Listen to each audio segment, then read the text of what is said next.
Yeah, the villain. Yeah, the villain of the movie. He's going to borrow my movies after he kills me. He's so fast. Oh, man. Yeah. And there's a line, I want you to kill him and then kill him again. And these guys have a conversation about, so are we going to choke him, wake him up? Like, what are we going to do? And then the captain comes up and saves Dirty Hoffmeyer. And the captain just goes, Minetti! He yells his own name. All right. Let's see. Drugs. Household items. I have no idea. Probably caffeine. It could be just he has all the beakers. So he's putting something in there. Yeah, right? Yeah, he has a lot of beakers, but he's putting he's cooking liquids, and it's like you're not putting liquid into a powder because that wouldn't create that. I googled household products that get you high. Yeah, and then I came up with like a world of things for chocolate. Parents. Well, yeah, there's that. But he also says it's a diuretic, so it would have been something that makes you go to the bathroom a lot. So that was another clue to me. That'd been like, well, what else could he be? What could they be snorting? Because you could be drinking something, but apparently caffeine makes you retain water, so that's bad for them, right? Because it would dry you out. Yeah, the caffeine would dry dries you out. Yeah. But then he says it's a diuretic. I don't know if they use that word incorrectly or not, but that's what they said. Well, no, but it's correct in the movie, so we have to assume. So Benadryl would have been it. Because I googled to see if Benadryl came in a white form. And it did in those days. I don't think it does. It's not too common now, but apparently pink and blue is a big one now. But in those, and also people just take it as a gel now. But back in those days, apparently white Benadryl was a big thing. So it was most likely Benadryl, because if you take 700 milligrams of Benadryl, which I've calculated it here, if you take 700 milligrams of Benadryl, it supposedly gets you high. So I came up with this conclusion that he was probably... We do not condone the usage or making of scat or jingle jangle. This is not Riverdale. Not Blink 183. I'm not telling people to do this, but the theme to Breaking Bad. I started a cover band so I could play Blink 182's Damn It. That was a great album. Great song. Yeah. Dude Ranch and Cheshire Cat wasn't. And if I know people are out there rolling your eyes right now. Don't. They just rolled their eyes again. That does it. Oh, how about the Offspring song that starts this movie out?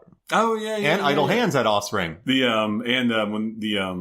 Another Brick in the Wall. I actually like that. I'm not a big fan of Pink Floyd. Call me crazy, but I liked the cover of it. 3 movies in a row I've done Batman Forever, which was just released. Idle Hands was just released, and now we're doing this one with Offspring. Ooh, whoa. I need to do Tomcats next.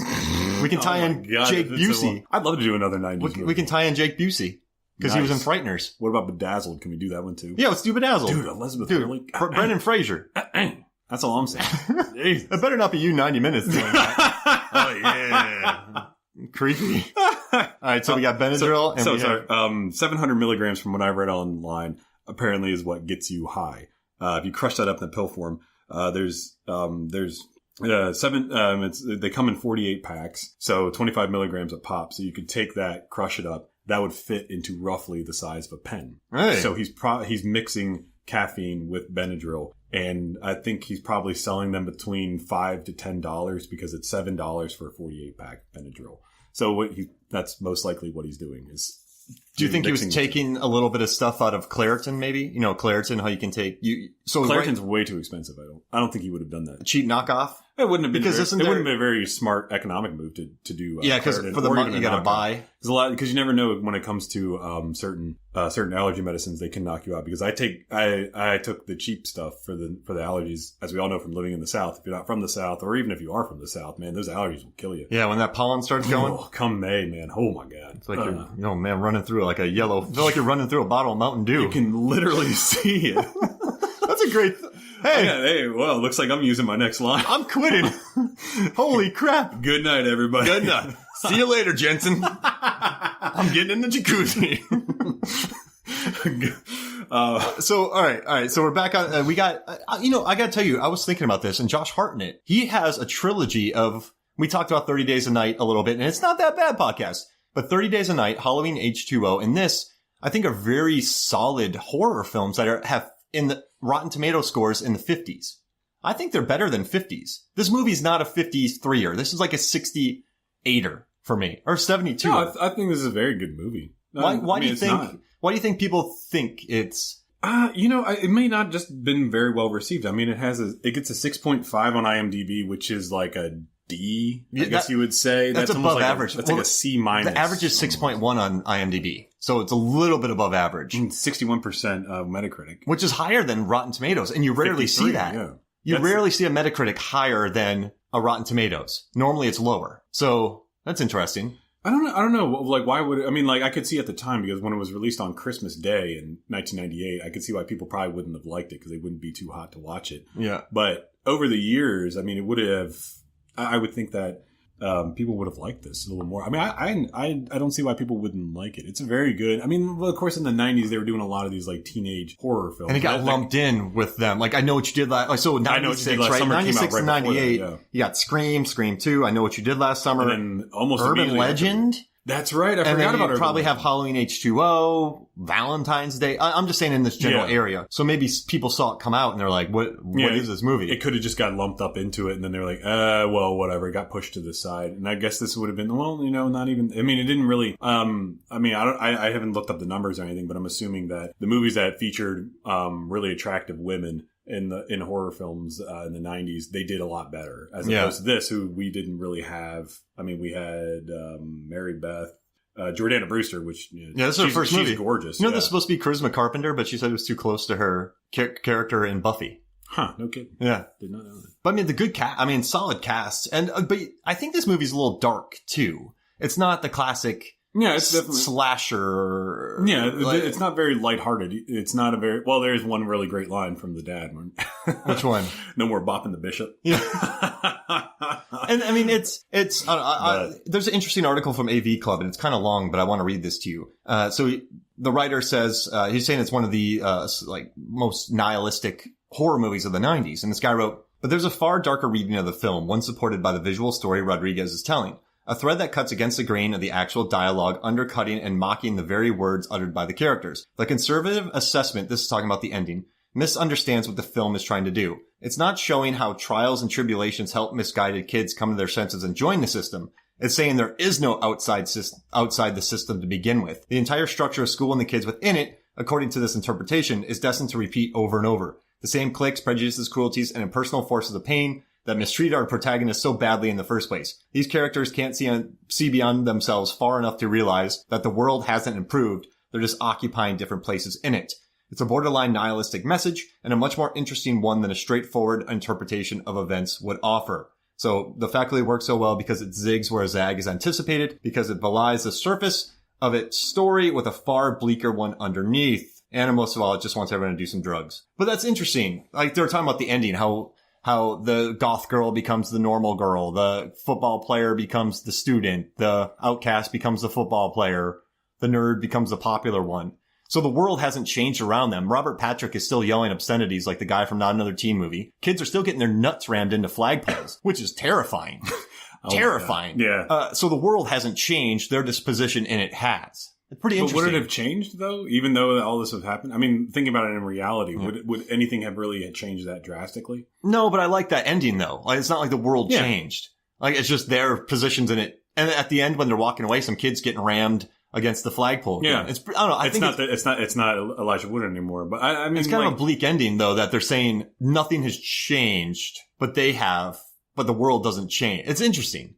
Like, this thing just happened, and everyone's just like, it's fine. I mean, that's what I think would probably happen in reality. I mean, it'd be kind of hard for anybody to really pick on Elijah Wood anymore. But, hey, Dick, thanks for saving our lives. Yeah. That doesn't make any sense.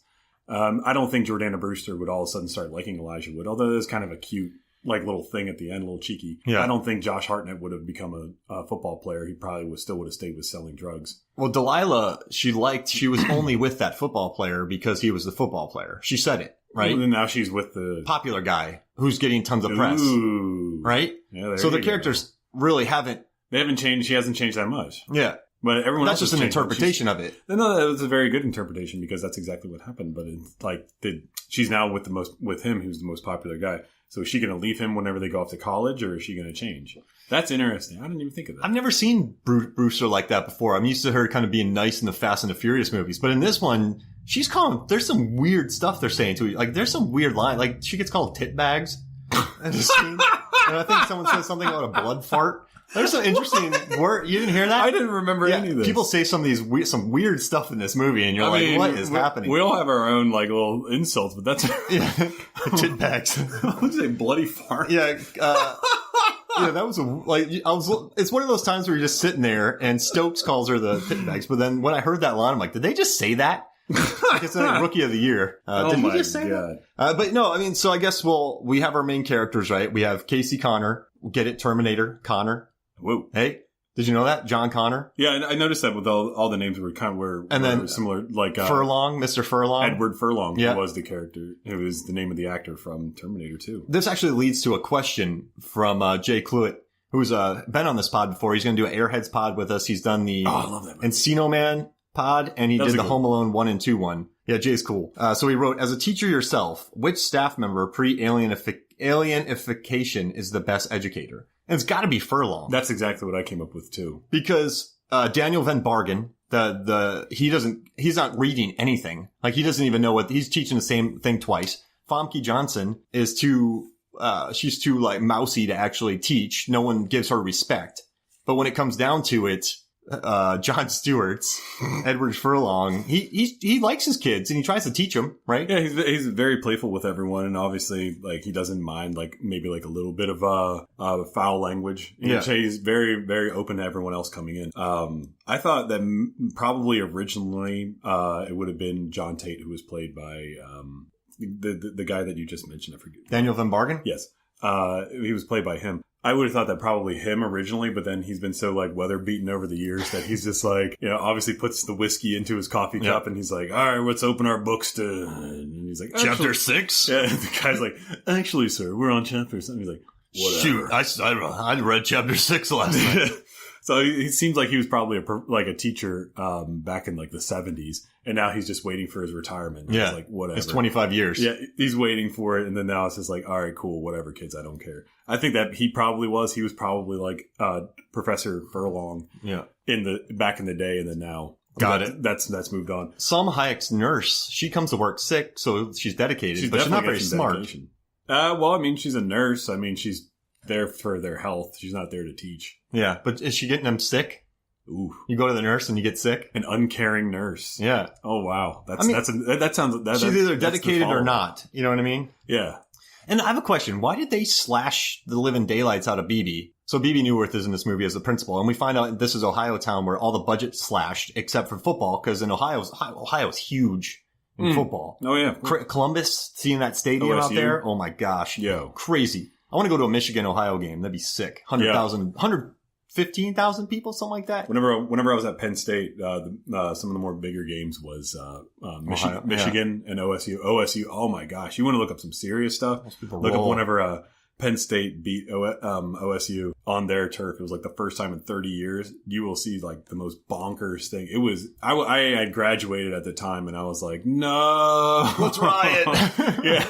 And oh my God, it looked so cool. Looks so cool. And then we have another question here, by Allie and Johnny Num, our good friend Johnny Num. They kind of asked the same question. Allie asked, who is the breakout star? And Johnny Num asked, the faculty has a great ensemble that has gone on to do great things. Of anybody in the cast, whose career trajectory have you enjoyed watching most in the years since? Well, I think the breakout star in the movie would be Josh Hartnett. Yeah. But you could also say it was Sean Hodesy.